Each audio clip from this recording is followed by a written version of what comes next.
ఈ స్టైల్‌లో ఒకసారి షార్ట్‌లో పెట్టాను. మీరు గూడా ఇలా ఒకసారి ఈ దోసని ఇలా ట్రై చేయండి. తమిళ్ స్టైల్‌లో చాలా బావుంటుంది. ఒక గ్లాస్ కందిపప్పు తీసుకున్నాను. ఇంకొక గ్లాసు శనగపప్పు తీసుకున్నాను. ఇది పొద్దున్న చేసుకునే వాళ్ళు రాత్రే నానబెట్టుకోండి. రుబ్బిన తర్వాత ఒక 2, 3 గంటలు రెస్ట్ ఇస్తే బావుంటుంది. ఇక్కడ 3 గ్లాసుల బియ్యం రేషన్ బియ్యం పోసుకుంటే బావుంటుంది. ఇక్కడ నేను కొత్త బియ్యం పోసుకున్నాను 3 గ్లాసులు. 2 సార్లు కడిగిన తర్వాత పక్కన రెస్ట్ ఇచ్చేసేయండి. అంటే నేను 4 గంటలు నానబెట్టాను. ఎర్లీ మార్నింగే నానబెట్టాను కాబట్టి నేను 4 గంటలు నానబెట్టానని చెప్పాను. ఇక్కడ పచ్చిమిరపకాయలు, ఎండుమిరపకాయలు మీ ఇష్టం కారానికి తగ్గట్టుగా.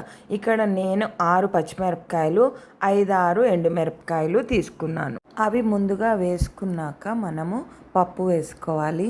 ఇందులో ఇంపార్టెంట్గా పచ్చిమిరపకాయలు, ఎండుమిరపకాయలు, ఉప్పు అయితే వేయను. ఉప్పు వేసుకునేది ఉంటే మీరు దోశ వేసేసుకోండి.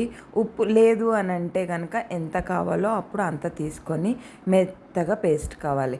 ఇక్కడ ఇంగు కూడా చాలా ఇంపార్టెంట్. ఇది నేను మీకు చెప్పాను తమిళ్ స్టైల్ దోశ అని. మా నాయనమ్మ వాళ్ళు చేసుకునే స్టైల్లో నేను ఇప్పుడు దోశ మీకు చూపిస్తున్నాను.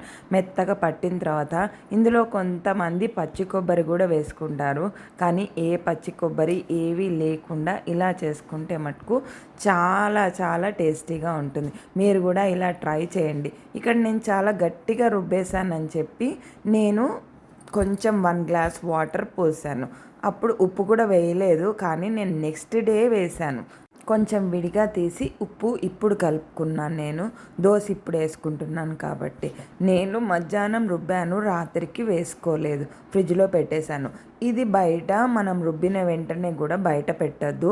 ఇది ఒక టిప్పు. ఎందుకంటే శనగపప్పు, కందిపప్పు మనకి గ్యాస్ ఫామ్ అవుతుంది కదా, దబ్బున పులిసిపోతుంది. అందుకనే మనము ఫ్రిడ్జ్లో వెంటనే రుబ్బిన వెంటనే పెట్టేసుకోవాలి. ఇది పల్చగా వేసుకోవచ్చు, దొడ్డుగా కూడా వేసుకోవచ్చు. నెయ్యితో చేసుకున్న, బటర్తో చేసుకున్న చాలా బాగుంటుంది. నేను ఇక్కడ ఆయిలే వాడాను. ఎందుకంటే నాకు చాలా కాఫ్ ఉంది, ఇంకా కాఫ్ తగ్గలేదు. 1 తారీఖు నుంచి అంటే నవంబర్ 1 నుంచి నేను కాఫ్ కోల్డ్తో సఫర్ అవుతున్నా. ఫీవరు కోల్డ్ తగ్గింది కానీ కాఫ్ ఇంకా తగ్గలేదు.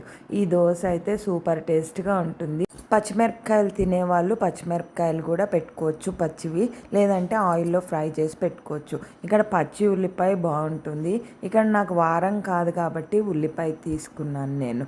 నెయ్యి కూడా పక్కన పెట్టుకుంటే బాగుంటుంది. నెయ్యితో కాల్చుకున్నప్పుడు నెయ్యి పక్కన లేకపోయినా బాగుంటుంది. ఇక్కడ నాకు టమాటా పచ్చడి ఉంది, అందుకని నేను 2 దోశలు వేసుకున్నాను. సూపర్ టేస్టీగా ఉంది. మీరు కూడా ఇలా ట్రై చేయండి ఒకసారి, సూపర్గా ఉంటుంది. బాయ్ మరి.